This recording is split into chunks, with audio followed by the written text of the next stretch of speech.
Hey guys, welcome back to the channel. Today we're going to talk about a goodie, but an oldie. Who can resist anything called a Lister Storm, or Lister Storm I believe is the proper way to pronounce it. This one, the number 14 car, this was a factory EFA from the FIA GT in 2005. Now the Lister GT in 2005 was a front-engine rear-wheel drive racing car. Its engine was the largest V12, a Jaguar, fitted to a production road car since World War II. Due to the high price of the vehicle, £220,000 in 2005, only 4 were produced. And for several years, the Storm was considered the fastest 4-seat Grand Tour available. Now, you've seen this car before. This is my other Lister Storm. And for 2004, Creation Autosportif would be the main competitor on the FIA GT. It would manage to finish 8th in the championship with this car, the number 27. Now you can tell this car is an old one by Spark standards because of the way it's packaged. Notice the silver reflective packaging that you have in it. Only older Spark cars have that. This is a 143 scale car. It is, I believe, resin mounted on a wooden base. It's a slipcase, so you can see the front and the back through it. The rear of it is really completely unexciting. And the bottom, well, not much better. It just has basically the licensing and Minimax. Now these old boxes were interesting. You have what I call the autograph backing, which is a little piece you see back here that you can take out. Then you've actually got this foam underneath. Makes it real soft to pull the car out. Very cool, very clever.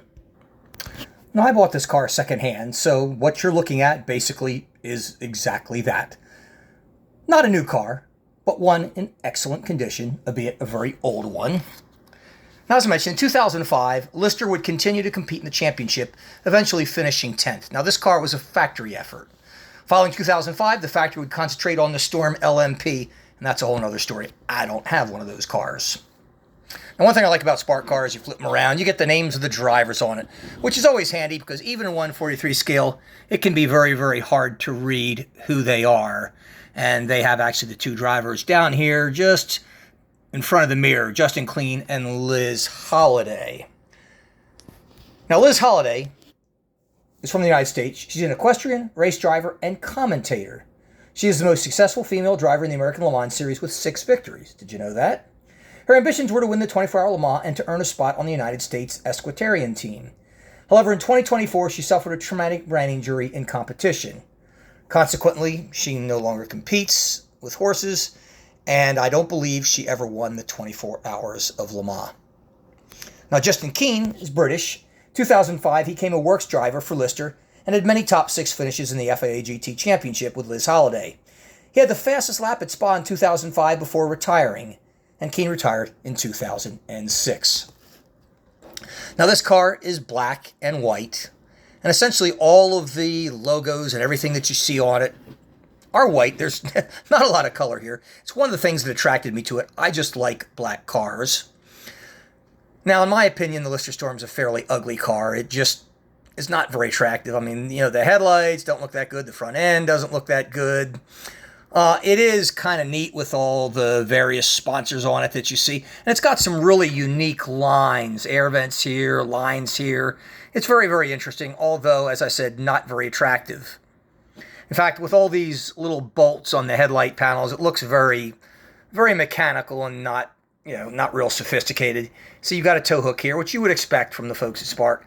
Now, this is an early model, so I don't think it's quite as sophisticated as other Sparks might be. And to lift this up, I'll show you the wheels, which I think for the time period, they're Dunlops, and they look pretty good. They're black. You can see the rotor and the calipers on it. And it's got some nice detailing. The exhaust pipe that comes out the side, I think, looks very, very good here, and is what you would expect from Spark. I love Lister Storm with it looks like the 3,